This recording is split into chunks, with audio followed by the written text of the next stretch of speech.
সম্মানিত ভাইরা, ফিতনা সৃষ্টি করতে আল্লাহ তাআলা নিষেধ করেছেন।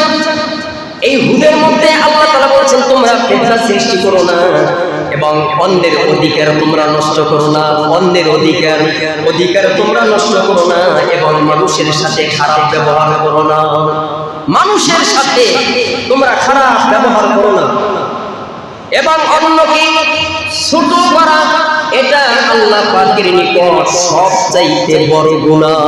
নাউযুবিল্লাহ। ছোট গুনাহ। আপনি একজনকে প্রতিবন্ধ করে কথা বললেন, ছোট করে কথা বললেন, আপনি তাকে প্রতিবন্ধ কথা বলে আপনি মনে করছেন আপনি বড় হয়ে গেছেন, কিন্তু না মুসলমান ভাইয়েরা, আল্লাহ পাকের নিকট সবচাইতে হলো বড় গুনাহ। আল্লাহ পাক রব্বুল আলামিন এই সমস্ত কাজ থেকে আল্লাহ তাআলা যেন আমাদেরকে হেফাজত রাখেন, চিল্লাইয়ে বলুন আমিন। সম্মানিত ভাইরা, আল্লাহ রব্বুল আলামিন তার কাছে অহংকার যারা করবে, অহংকার যারা করবে তাদেরকে আল্লাহ পাক রব্বুল আলামিন পছন্দ করেন না। এই সম্পর্কে আল্লাহ তাআলা কোরআনের ভাষায় বলে দিয়েছেন, অহংকার যারা করবে, টাকা নিয়ে অহংকার করে, সৌন্দর্য নিয়ে অহংকার করে, অট্টালিকা বাড়ি গাড়ি নিয়ে অহংকার করে, সাহস নিয়ে অহংকার করে, বিভিন্ন দিক দিয়ে মানুষ একজন আরেকজনের সাথে অহংকার করে। ও আমার ভাইরা, বন্ধুরা আমার, এই অহংকার যারা করবে এটা আল্লাহ পাক রব্বুল আলামিন পছন্দ করেন না, বলেন নাউযুবিল্লাহ। আর যেটা পছন্দ করে সেখানে হবে সুবহানাল্লাহ, ঠিক কি না? আল্লাহ যেটা পছন্দ করেন না সেখানে কি বলা যাবে? নাউযুবিল্লাহ। আল্লাহ এটা পছন্দ করেন না, আর আল্লাহ পছন্দ করেন সুবহানাল্লাহ, আলহামদুলিল্লাহ, ঠিক কি না? ভাইরা আমার, আল্লাহ রাব্বুল আলামিন আল্লাহ তাআলা যে পছন্দ করেন অহংকার যারা করবে তাদেরকে আল্লাহ পছন্দ করেন না। এই সম্পর্কে পবিত্র কোরআনের সূরা লোকমান, কি সূরা লোকমানের 18 নম্বর আয়াতে আল্লাহ তাআলা বলেছেন, ইন্নাল্লাহা ইউহিব্বুকুল্লা মুখতালিন ফাখুর। আল্লাহু আকবার। এই সূরা লোকমানের মধ্যে আল্লাহ তাআলা বলেন, ইন্নাল্লাহা লা ইউহিব্বু কুল্লা মুখতালিন ফাখুর।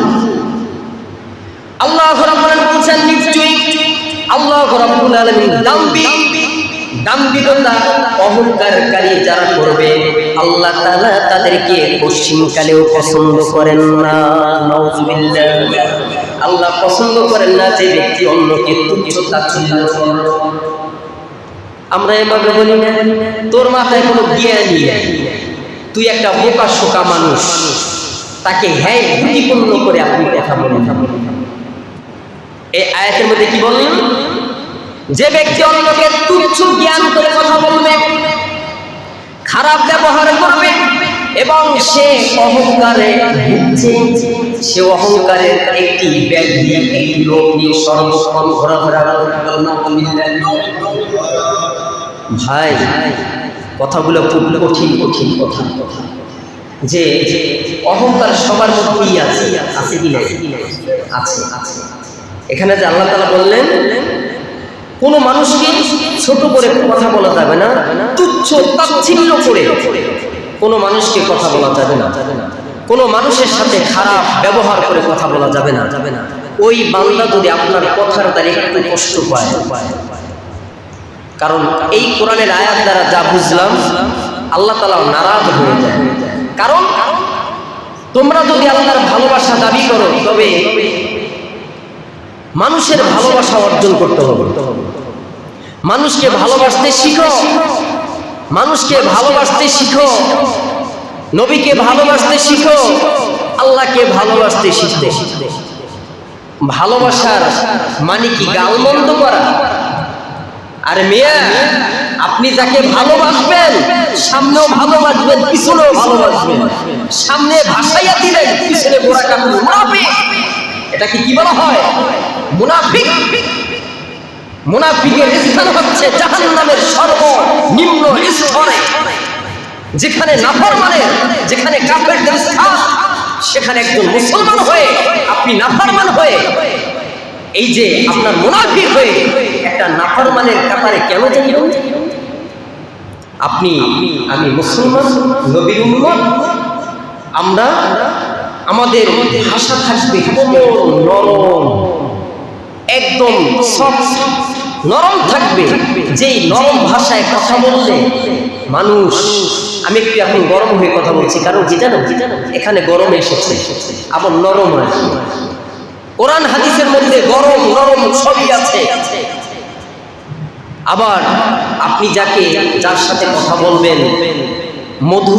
মধুর ব্যবহার দিয়ে সুন্দরভাবে ইসলামের সুশীতল ছায়াতলে স্থান যেন গ্রহণ করে, এমন শাব্দিক ভাষায় একজন আরেকজনকে উপদেশ দিবে। ঠিক কিনা? আমরা একজন আরেকজনকে উপদেশ দিব সুন্দর মধুর ভাষায়, যাতে করে সে যেন রাগ না করে।